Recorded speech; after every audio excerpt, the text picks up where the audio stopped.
What's up? This is your girl T. As a black woman in her 30s, I'm constantly trying to figure out life.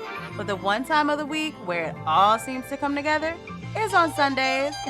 Yeah, that's right. When I talk with my girls at brunch over a glass of champagne. I created this podcast to bring good vibes and open dialogue about various topics from mental health, relationships, personal development, the workspace, to the bubbly that happened over the weekend. Sundays are a time for celebration, rest, and reflection. So welcome to Champagne Sunday. Grab a glass, pop a bottle, and get ready to pour it up.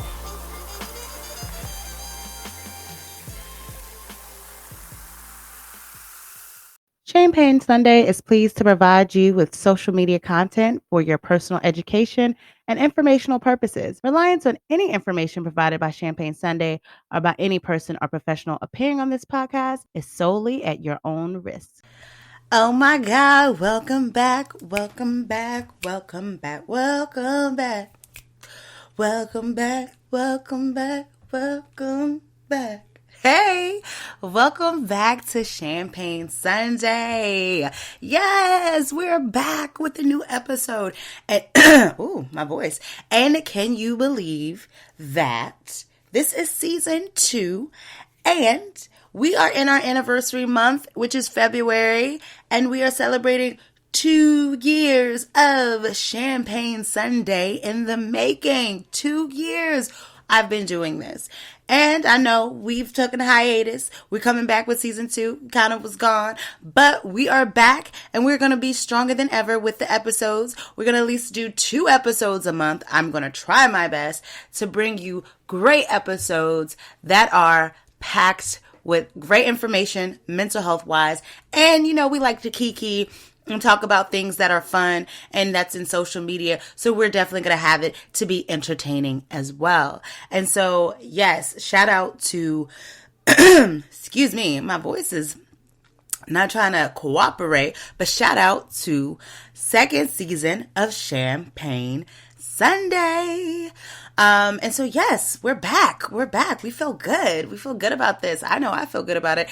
And on top of that, you know, I haven't just been gone. I also been focusing a lot with my content on my personal page.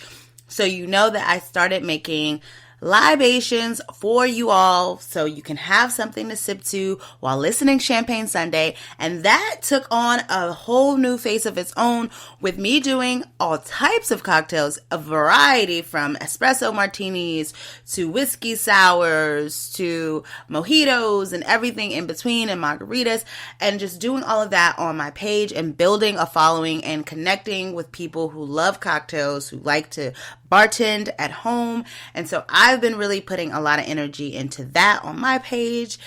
So we got some great hitters, great things going on my personal page, and that's Tanisha VM on Instagram. But also shout out to Champagne Sunday Podcast, and I'm going to be posting more on there as well. And we're going to just get into all of the things. So we're going to make sure to push and propel these things forward. So I am so glad for you all to tune in for another episode of Champagne Sunday, and I hope that you continue to come back every Sunday to listen to an episode of Champagne Sunday Podcast. Okay?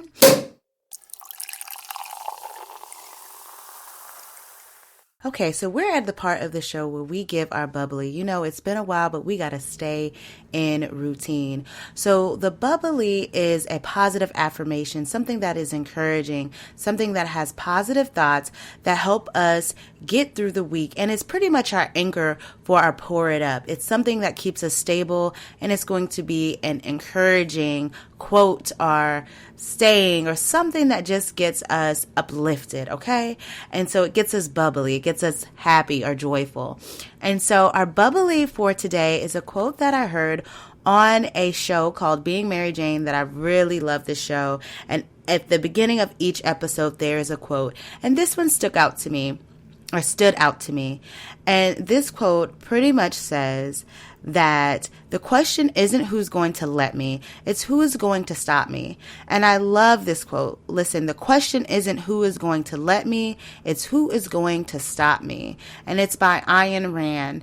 And this quote is so significant to me because a lot of times we put the control and power into other people's hands to dictate what our lives will be and what we'll end up having. And I think it's important because this quote shows that control is actually in your hands, that you are the dictator and you are the controller of your own destiny. And if there's something that you want, it's something that you aspire to, then you can get that if you persevere. And it's not about who's going to say yes or no, who's going to open up the door. It's not about that. It's about who's going to close that, who's going to stop me, who's going to put all of their energy into ensuring that I don't get this, right? And a lot of times people will say no. People won't allow you to do certain things. But there's always a way to be flexible and to have an alternative or a backup plan to get to the goal that you want. And it all comes down to how much do you really want that thing? A lot of times I think we hear no and we grow complacent. We're like, all right, well, I can't do anything else.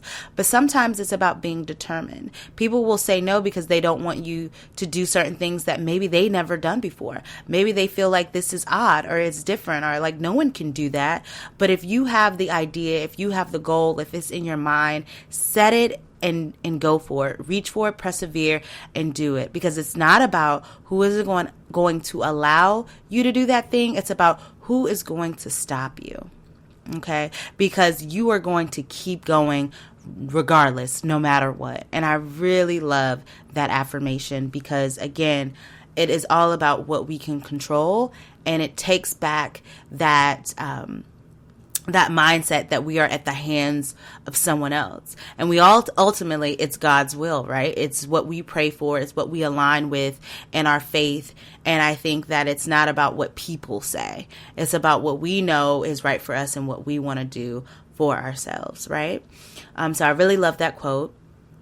And so I really wanted to get into dating this episode. I really wanted to talk about dating, relationships, because I'm trying to do some new things with dating. I'm going into some new avenues when it comes to dating on both sides of dating apps, as well as maybe possibly doing something a little bit more curated. And so I'm going to get into that. But I wanted to start with sharing something that I saw on Instagram. And this was a man doing an interview. And, let me see if I can play this for you because I was really not taken aback because, I feel like nowadays, when it comes to podcasts, everyone has these crazy ideas and things that they say, especially men, about relationships. But I thought this was really interesting. So let's take a listen to this. Hold on. I'm not taking you out to dinner on the first date. Right. Because I don't even know if I want to be here with you. You know what I'm saying? Because I was dating online, and then if we just, meet, at like a gas station or at the mall or something like that, how do I know if we can even have a legit conversation? And now if we got to sit here and order food, that's at least an hour. That's an investment, That's an investment. It's $80. You can't invest all, That's what I'm saying. It's $80. Now I'm trapped in this conversation with you for at least an hour, and I don't even know if I want to be here with you. Okay. So that was the video that I seen. I'm not even going to shout out the podcast because nonsense. But the comments were funny because and this is kind of an old clip too. The comments were funny because one woman was like, well, just say that you're broke. Because if you're broke, you're broke. And he's like, well, how did you get that I'm broke? I'm just saying, like, I don't want to, engage or be, in this space with this person if I haven't gotten to talk to you. And so she is basically saying that you're trapped for $80, you're broke. And he was like, I'm saying trapped in conversation. So they kind of went back and forth. But I just feel like this rhetoric, I think, is dangerous when it comes to relationships because there are a lot of language, and I think sometimes about parenting, there is a lot of language that is of the negative that I'm not going to do. I'm not going to do it. I'm not going to take a girl out to dinner. I'm not going to pay this much for dinner, for a date. I'm not going to do XYZ. I'm not. It's always in a negative form of what they will not do. And so I think because the language is so negative automatically, of course, as women, we are going to be on the defense. We are automatically going to come with, well, what do you mean? You know what I'm saying? Like, what does that mean? Like, you're not going to take a date? Like, you can't do that? You broke that? And then the insults roll in. And then it's like negativity. And then the arguments. And then no one's understanding each other. And I think it's because it started off very negative. And I think a lot of these conversations should be reversed, and it should be, well, what are you willing to do, right? Not what I'm not going to do, but what will you do, right? So instead, if he had said the tagline wasn't men shouldn't take women on dates, had the tagline been men should expand their first dates to other things like taking her on a walk or taking her to the park or whatever, if it should have been like men will expand and be more creative on their first dates, that might have been more receptive than you saying, I'm not going to take a woman on a first date. And also his logic was, to me, very immature. So you're saying you don't want to take a woman on a first date because you're trapped at dinner, when at the end of the day, it's like you don't want to talk to this person before you ask them on a date. So I think that's another thing too, because if we think about the dynamics of relationships, men are mostly asking women on dates, right? I mean, again, women, I guess, are more liberated, and some may ask men on dates, but for the majority, and I think a lot of times it's still very traditional where men are pursuing women. And so if you are pursuing a woman and you ask a woman for her time, for her number, I would imagine that you're going to follow through on that. So if you ask for a woman's number and then you ask to meet in person, and I think he said this too, you ask to meet in person, she doesn't want to meet in person. And he's like, well, why would you not want to talk in person rather than on the phone? Because I think the woman was like, I would rather just build this relationship and talk on the phone. And he's like, well, I want to meet in person. And he's like, the pandemic has gotten y'all crazy. And it's like, well, what's wrong with talking to a person on the phone? Because if by your logic you feel like going to dinner is a waste of time, or you don't want to be trapped and now you have a whole hour to spend with this person and the conversation isn't good, if that is by your logic reasonable, then couldn't someone also say that I don't want to go to the park with you? I don't want to get in the car, drive to the park, get out the park, walk and put that effort because I don't know if it's going to be a good conversation. If we're going based off of your logic or of his logic, couldn't someone make that argument and say, I don't know if that's worth that time, so how about we just do a quick text? How about we do a phone call? Because if we're thinking about limited amount of time, we're thinking about limited amount of effort, right?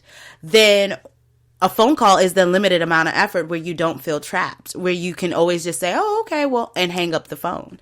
So to me, it's like it's a weird logic because you're talking about being trapped with time. Yet it really seems like the real issue is that you don't want to spend money on a person you don't know.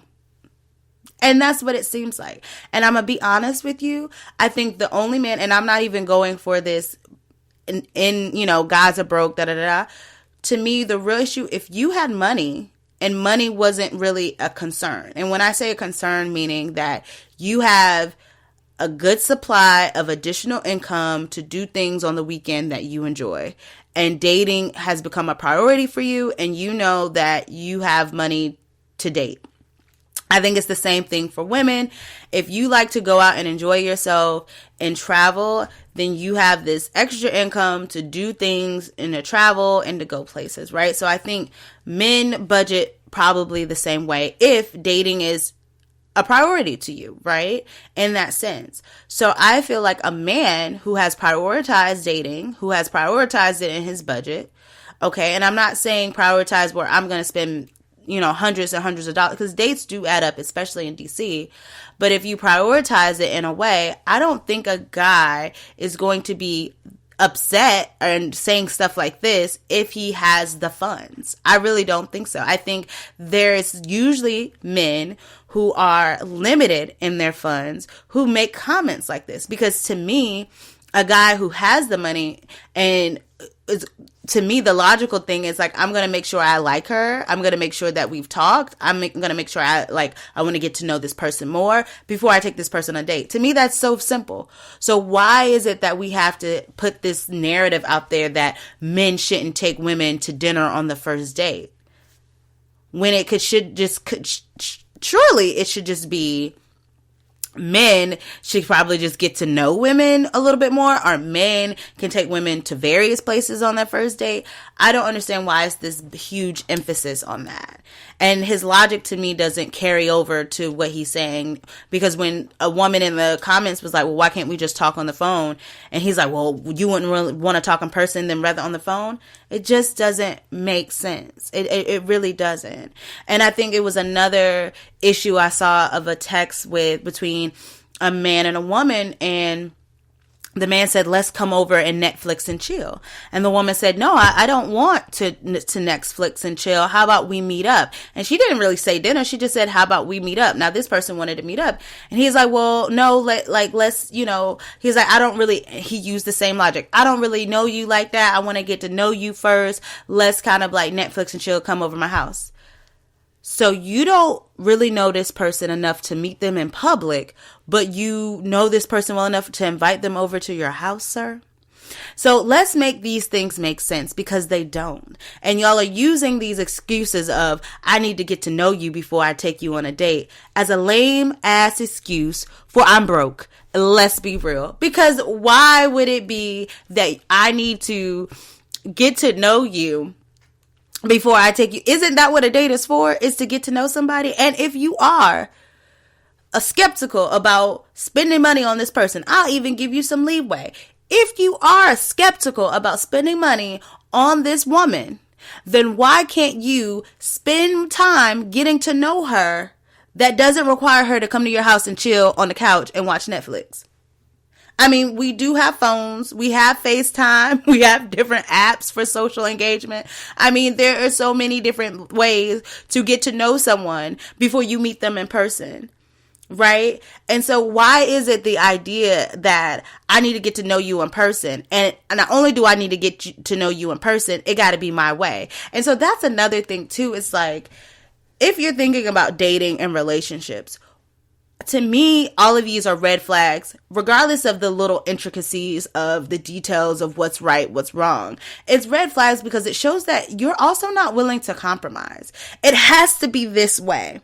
You know what I'm saying? It has to be this way, or that shit is crazy, or like, no, I'm not doing it. It's like, no, I'm not. Again, a negative, no, I'm not doing it, right? It's so black or white. There's no gray area. And who wants to date someone who's not flexible in their thinking, who's not adaptable, who can't compromise, right? So you're saying this hard no, I'm not taking women on dates. It's crazy to me, because couldn't it vary by situation, right? Couldn't it vary? And I just think that to me also is just, again, a red flag, like a huge red flag. And a lot of reasons why women nowadays, even though it may not be right, are saying that men are sassy and they want to be dated. And this is the reason why.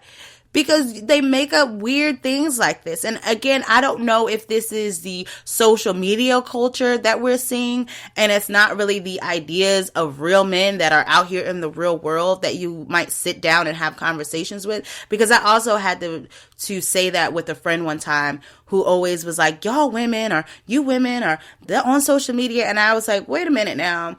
My opinion it should not be misconstrued with what your timeline, sir.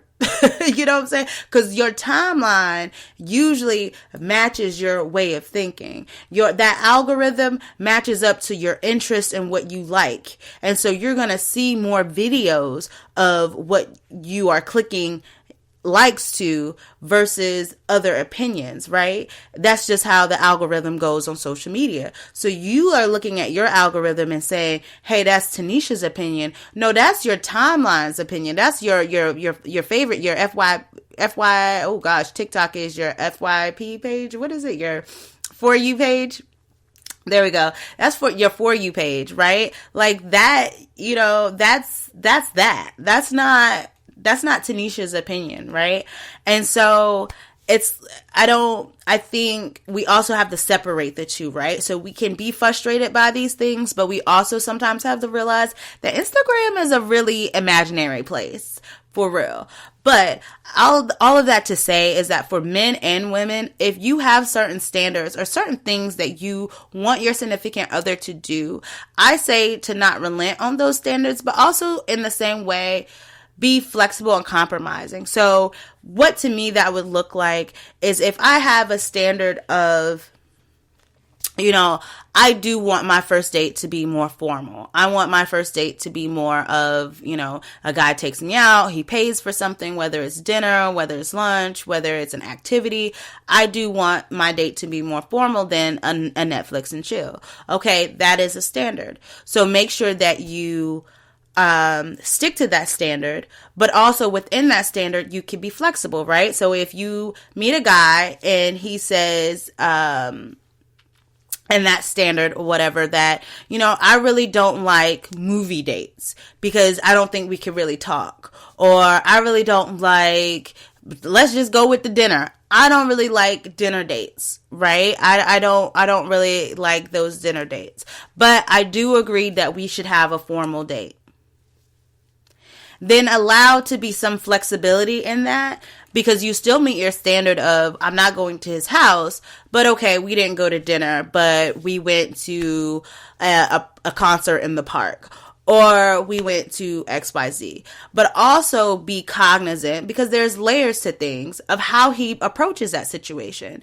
If he's a guy who's like, no, I'm not doing that, and I don't want to do that, it's a little too hostile, then maybe that's just a red flag. But if it's more like, hey, well, can we try this or do this, or how he approaches the situation, I think that's also a sign of how he would approach conflicts or disagreements. Because if you go into a relationship, men and women are different. Speaking for heterosexual relationships, men and women are different. And so there are going to come times where men and women are opinions and values or things do not align. So it's very important that early on in the relationship or in the dating that you are able to work out differences, that even if it's simple about dating. And I think a lot of times people think that dating should be simple, that, oh, we're just going to go to a place and work it out, which sometimes it is. But I also find that when things are very easy in the beginning when it comes to dating, that it makes things a little harder in the future when issues start to come up, because we haven't worked out how we communicate and how we problem solve together. And so I think it's very important that you learn how to problem solve with the person. And then a lot of times people are like, well, and this is why I didn't like his thinking as well, because a lot of times people will say, well, I don't want to do all of that with a person I don't even really know if I want to be with, right?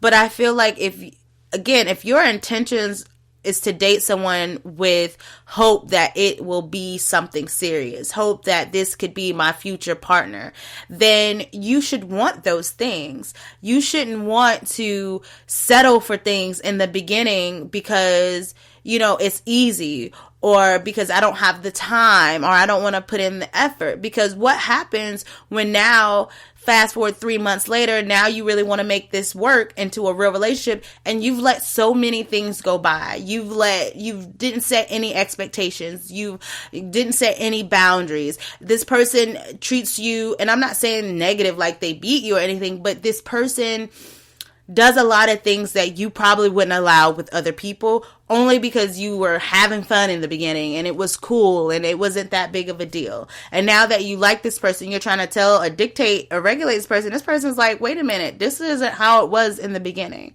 So it's really important to set those standards and expectations and boundaries in the beginning. And it doesn't necessarily mean it's hard edge rules. It's just kind of like what you expect in a relationship. And sometimes I think we don't realize some of the simple things, like, we always say, people always will say, I need communication in a relationship. Communication is key. I need communication, right?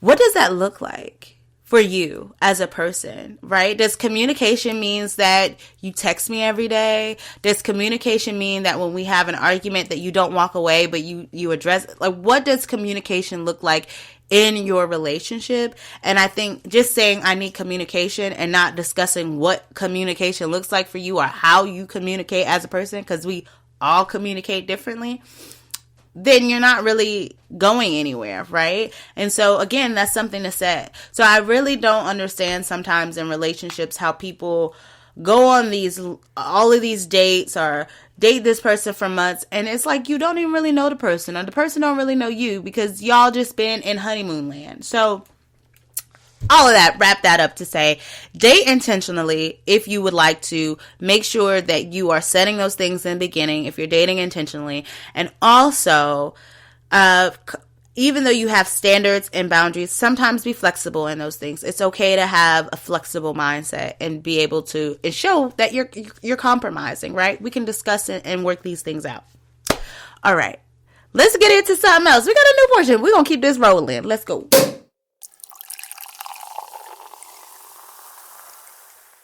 I just want to shout out, like, yesterday, I had a friend come into town. Shout out to Jaron Jordan. Actually, he was on the podcast last season, and we talked about navigating friendships. And so he came into town, and it was a really great kiki. Like, first of all, I really liked the place that we went to yesterday. It was called Crave in DC. It's in DuPont. If you're familiar with the DC area, it's in DuPont, on the skirts, kind of like on the edge of DuPont, kind of going into Woodley Town, that area. I say Woodley Town. I don't know, is it Tinley Town? I don't think it's Tinley Town. Maybe it's Tinley Town. Whatever. Going into that area, like where the zoo is. But anyways, so, great drinks, Black owned, very cute, aesthetically pleasing. I love their drinks. They had this little drink called the Maria, and you just pour the two little test tubes. It looked like beakers, like it's a science project, and you pour it into your tequila to get a little nice margarita going. It was very cute, and then it layers. Oh, it was very cute. I'm gonna have to steal the idea for Halloween, but definitely like the vibes. The bartender there, Zena, shout out to Zena, because Zena was doing her thing. Ooh, she was good. The drinks was good. Food delicious. They had like a crab dip that was really good. Their wings were good. The fries were basic. It was like Obey fries. I think they kind of were a little lazy with fries, because they basically just made regular fries and then sprinkled Obey on them. But it was good for what it was. But yeah, they had some really great food, great drinks. The hookah was pulling all night. It was nice. It was affordable. So definitely recommend Crave in DC. I've been meaning to go there, and I finally got a chance to go. So yes, and it's affordable. And it was real chill. It wasn't too packed or crowded. It was real chill. And they have a late night happy hour from 7 to 9. Okay, this is not an app, but I'm just saying I really like this place, and I like places that are really like this. Like, it was a good vibe. But anyway, so my friend Jaron came. I was with Jaron, Adiana, and then also my friend's, Jaron's friend, Graham. And so we were just hanging out, and we just had a really good time just talking, catching up. And we talked a little bit about dating and friendships. And so, dating, I think everybody that I know, because a lot of my friends are single, and if they aren't single, they're like in newly developing relationships. And I just feel like we feel that we are very old, but we're really young, to be in 30s. Sometimes when you're 30, you feel like, oh my God, time is ticking when it comes to like marriage and a kid and all these things. But all of us are really exploring intentionally dating. But what we were talking about yesterday, that it is a hard balance between being intentional and then not, and just talking to people, because you get lonely, even if you start to feel lonely, even though you're not lonely, right? And you want a companion, you want to talk to people. So it's easy to sometimes just, talk to someone that aren't intentional about a relationship, because you just want to have fun. You want to go on a date, or you want to go kiki and talk to someone and feel, wanted and have a companion, and it's a temporary feeling, right? It's just a temporary relief. And then you realize like, oh, this person is just not right for me, or they don't want the same things that I do, or, it's fun, but where is this going to get me? If your goals are to really be in a relationship, I think the question is, why do we entertain the side things? Like, why do we entertain those things when we know that we want to be intentional? And so I think, again, people get lonely, and that's why we do it. But I think we were saying kind of being more self-aware and accountable for our actions in that sense. And I remember reading a book, and I can't remember the name of the book. I'm losing it right now. I think, yes, it was called Relationship Goals. I think that's the book, and it's Christian based, and it talks about intentionally dating and how, the same concept that people tend to entertain and focus on people who do not have the same goals and intentions as we do. But it was saying that if you want to be in a serious, committed relationship, then your dating habits need to be intentional. So we were talking about that, and I think that is definitely something that I'm working on as well. And I actually wanted to get their advice about seeking a matchmaking services, like what that would be like. So I saw a ad on Instagram, and this matchmaking dating service on Instagram, black singles. And I was interested, and so I was like, let me make a profile. So I went on to their page, I made a profile, and then afterwards they ask you, questions about, they ask you to upload some images of yourself. They ask you, your name, what you are seeking, what you're looking for, and then you submit your little profile, and then they say they'll contact you if you are selected. So then some days passed, and I got a phone or email, and it said, you were selected, please schedule your interview with your matchmaker. And I was like, okay. So then I scheduled an interview with my matchmaker, and then she called me at the evening when I was available, and we were on the phone maybe for like 30 minutes, and she asked me questions about, like, again, what I'm seeking, what I'm looking for, she asked me some interesting questions of like, who famous are you attracted to? And I definitely say Blue Kimball. Oh my God, Blue Kimball. And Blue Kimball in those Christmas movies, oh my goodness. I know y'all probably thought I was going to say Drake, but Blue Kimball in those Christmas movies, those holiday movies, he is just,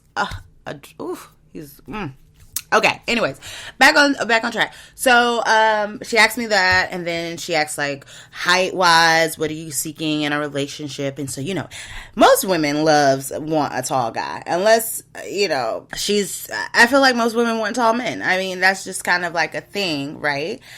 And so I try to be realistic about it, about heights. What is average? I think they said average height for a guy is like 5'10", I guess. Anyways, height, yes, is a thing. I love tall men, but we can't all get a tall man. But so that was one of the questions that were asked. So we did the interview and it went well. And then she was like, okay, well, I'll let you know how to move forward. You'll get something about membership tiers and prices, and then you also have to complete a background check. And I was like, okay. So I got a link to complete a background check. And so while I was doing that, I was kind of doing my own little research, like, let me see more information, because I was curious about, this company, because they're fairly new. And she was basically saying that this is their second year of being in business. So I was thinking, like, maybe their pool isn't that big to begin with, because they've only been in business for 2 years. And so I asked her also about, well, how do these matches work? And so basically you can pick from different tiers. And so for instance, one tier is you get 5 curated matches. If you get 5 matches, you can choose, like, if you want to date multiple people at once, or you want to take it slow and date one person, and then after that one person you can use your second match, you can take it at your own pace or how you want to pace it. At the same time, you can also pause your membership. Say you meet somebody not associated with your matchmaking service and you want to explore that relationship. So you explore that relationship. Maybe it doesn't go that well. So then you can come back to the matchmaking services and say, okay, now I want to go ahead and look at my next matches or whatever. So you can also pause your membership, which is cool. It also comes with curated events, right? That you can get invited to or you have access to. And so their last event that they had was a dine in the dark, which looked really cool. And it was at this place that I want to go to.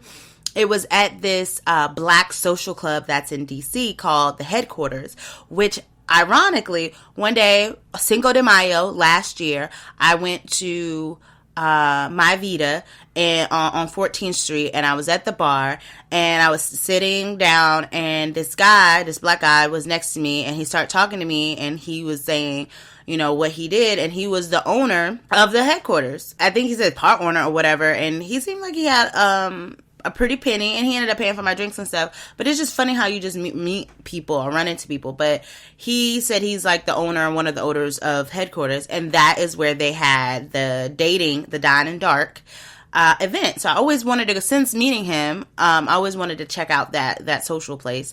And so they had it there. It looked really cute. It got a lot of tags on Instagram, like people was liking.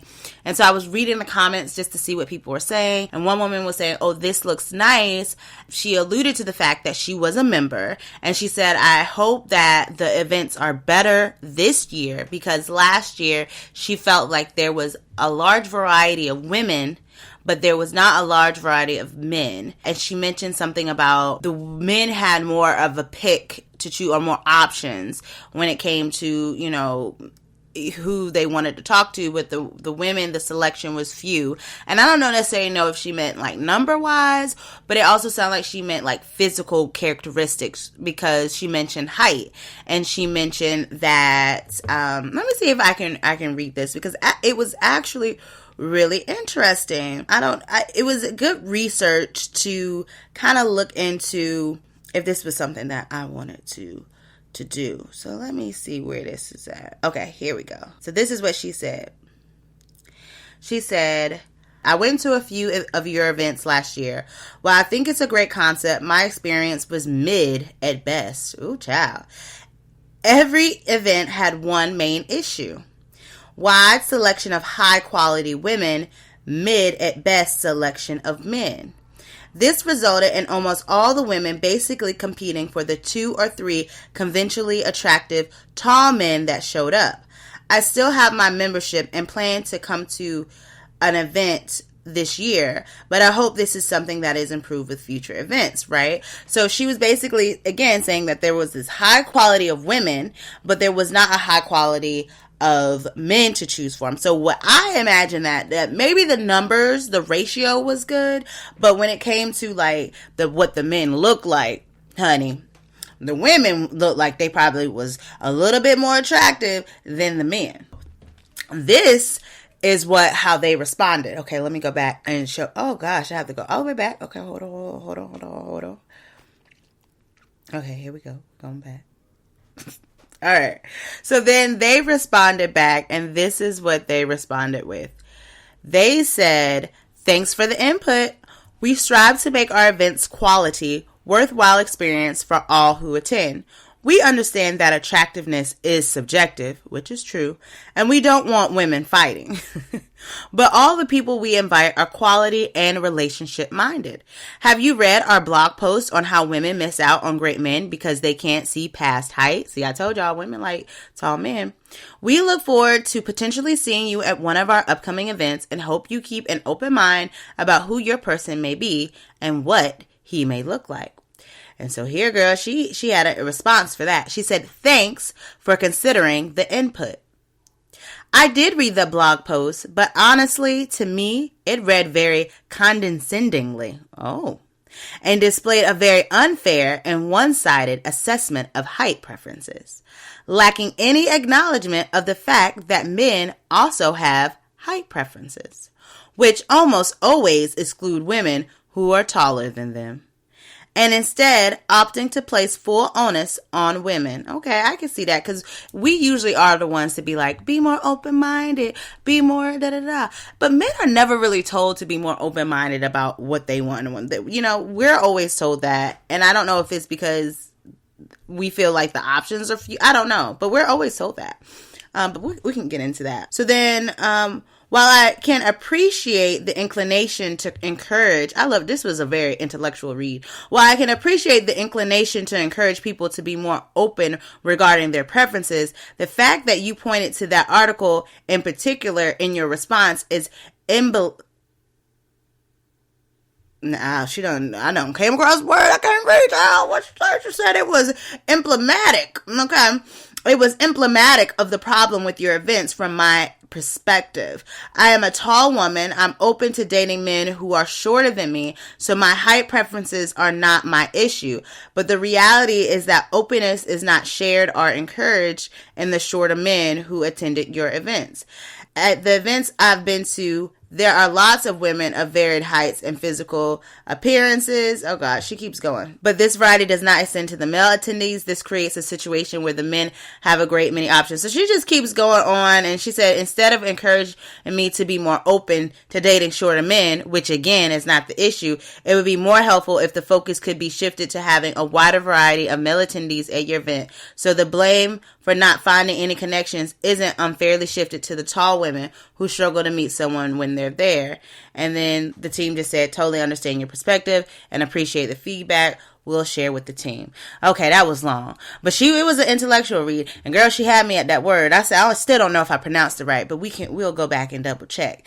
But yeah, I saw that and I was like, oh, well, I'm not really sure if this is something that I really want to partake in, but I'm still open to the idea. So, I sat on that. And so then I told you I filled out the background check. The background check came out good, And then they text me and they said, hey, Tanisha, and they spelled my name wrong, so I had to correct them on that. And they said, hey, Tanisha, we just want to know when you're going to make a decision. And so I told them, here, I'm going to read this too, because I like to get the story right. And I don't want the story to not be right. So they said, hey, Tanisha, when are you going to make a decision? Please let me know if you have the time to check out our membership packages. And then I said, greetings, I like to move forward. I haven't had the opportunity to review the packages. It's on my agenda. Is there a time frame for choosing a membership package? And then she said, hi, it depends on which membership you want. She said the cheapest one, which is the pool membership option, which you don't get curated matches, but you just get invited to their events. She said that one won't be open for long. And so she kind of gave me the link for the membership options.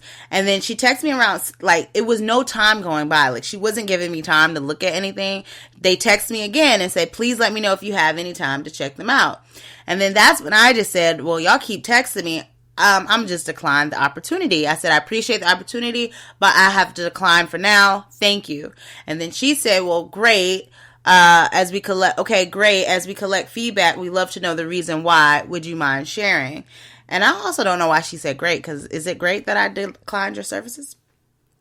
And I require additional time to review the package thoroughly. Given this is a new experience, making a quick decision is currently not feasible for me. It's crucial to know if I'm making a wise investment. Okay.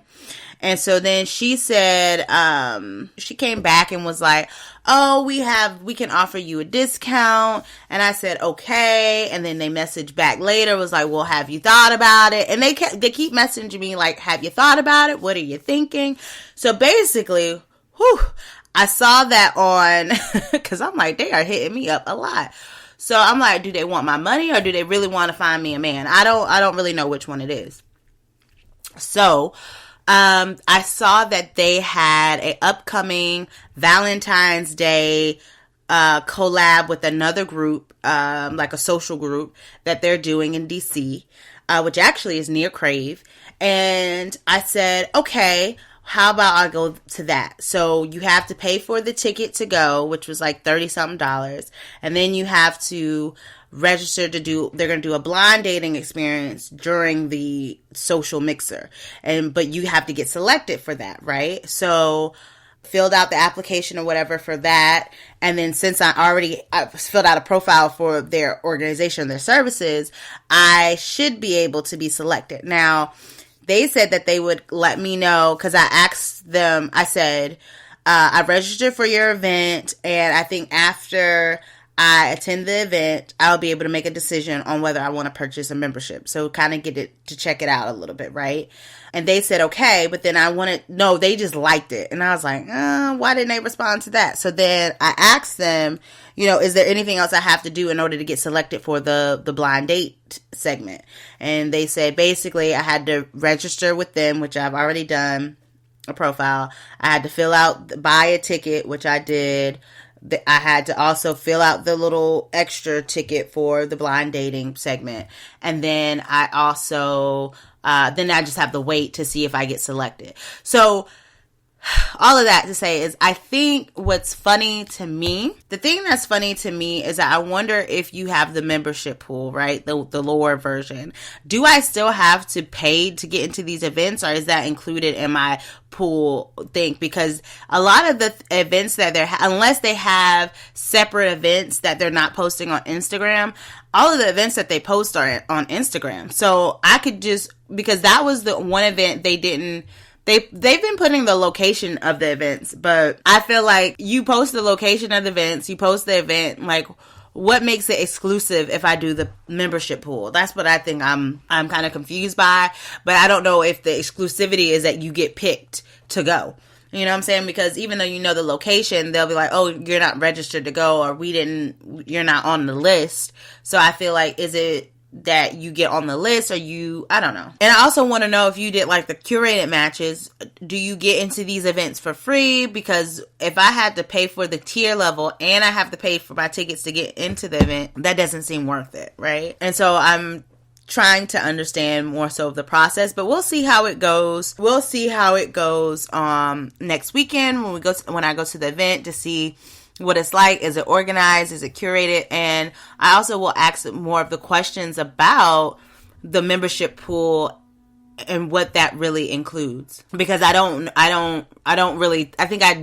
totally understand what you might have access for if they have events like this where I am technically not a member, but I'm going. I don't know if just the membership pool allows you to have privilege or priority to be hand selected when it comes to their blind dates and little special side events that are a part of the larger event. So we'll see. Yeah, that's pretty much it for me. So also, another thing that I've been doing that's different when it comes to dating, I've looked at that. And I also create a Bumble account, which I got from Adiana to create a Bumble account. Never did Bumble. But Bumble, to me, is interesting because you as the woman have to reach out to the man if you are matched, right? So you have to make the first move. I was my friend who is on Bumble, but he's a gay man, and so I was like,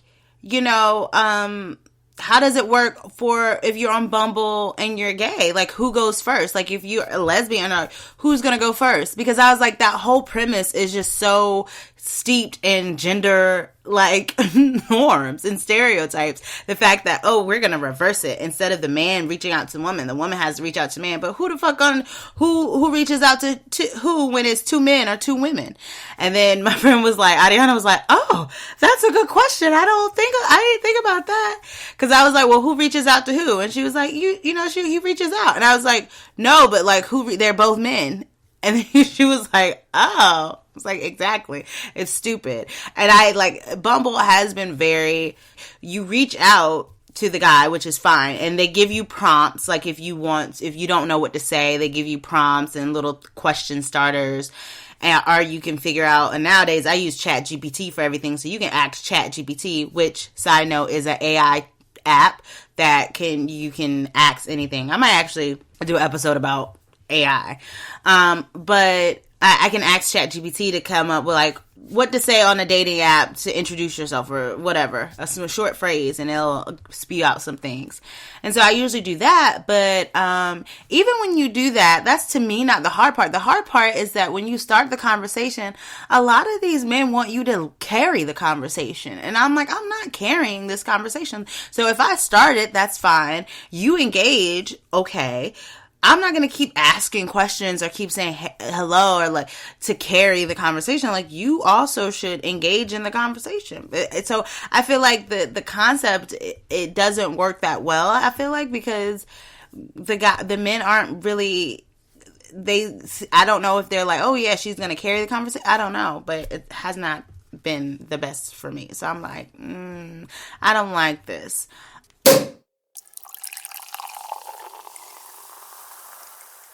All right, so when we go into our episodes, we start off with our bubbly, but then we end with our pour it up. How we're going to pour it up for the week. And so pouring up for the week for me, look, I have been in the gym, but my eating has gotten so slack, and it's so bad.